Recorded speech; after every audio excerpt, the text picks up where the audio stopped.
Mali. Kasi mali ka. Galing ka talaga nga ano ka. Sisig. Sabi ko mali na. Tita Michelle, ayaw maniwala. Yung Birch Street 25. 20 lang yun? 25 na nakasulat dun eh. Ha? 25 nakasulat. Saan? Sa Birch Street. Twin? 20? 25 yun sabi mo. Nakalagay talaga 25. Tingnan mo. Ah, wala. Dami, alam. 5 yung ano. Pupupit 5 piso po.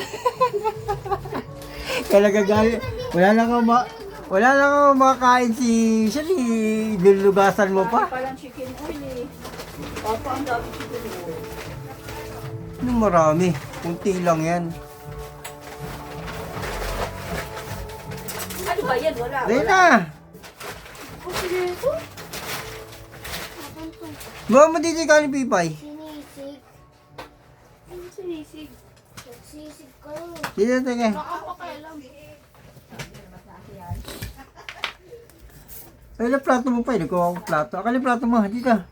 Akali kanin lagyan mo dito. Blue. Lagyan mo dito yan. Yung manok. Chicken.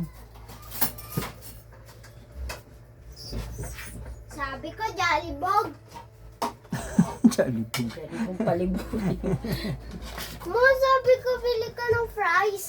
May price din ninuto. Tutuktukan ka tayo. Binubulok nyo na yun. Hmm? Gulay na sa akin. Tama lang.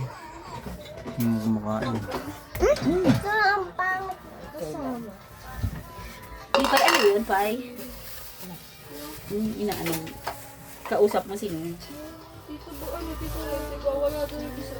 Bakit? Bakit daw? Ano naman yan? Nakikisama ka na naman sa mga ganyan. Hindi mo na problema yan. Tinawagan niya ako, diba? Ngayon lang tumawag. Sino nagwawala? Si Vanessa mo. Bakit siya nagwawala? Dapat siya magwala.